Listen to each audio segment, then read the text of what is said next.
الرياضة لو اهتمت فيها الدولة، يعني هي حق من حقوق الشعب، لكن أولا لها أثر على صحة الإنسان، وراح توفر في فاتورة وزارة الصحة المال الكثير.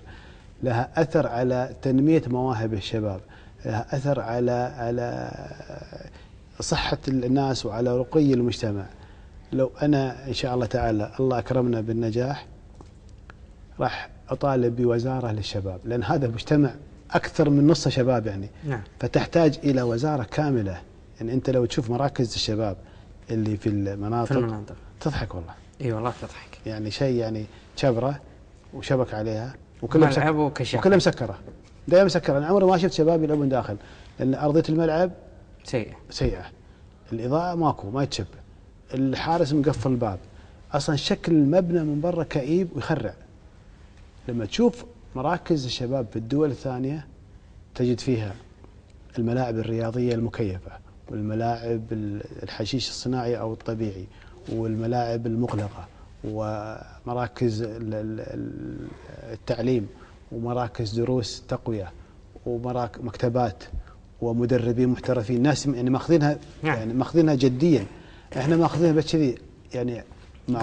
معقولة مراكز شباب في الكويت، بلد الله منعمها كلها كيربي، شبرات كيربي يعني. الأرضية قرع. انت الشباب يعني مؤقت، ناس شيء مؤقت الشباب. يعني انت تحط شبرة الكبرة مالت الكيربي لما تكون انت شيء مؤقت، يعني بتبني قسيمة، بتبني وبعدين تشيلها سنة سنتين. هل هم يعتقدون ان الشباب في الكويت عمره سنة سنتين عشان يحط لهم مبنى مؤقت؟ يعني أنا ودي أسأل المسؤول اللي اقترح هالنوعية من مراكز الشباب.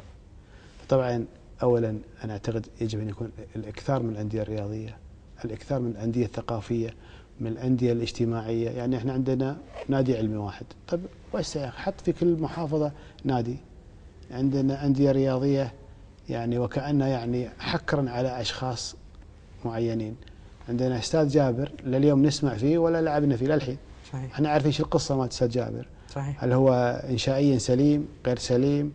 وبعدين حطيت واحد، يا أخي حط أستاذ جابر، حط أستاذ صباح، حط أستاذ مبارك، حط في كل، حط 4 5 يعني.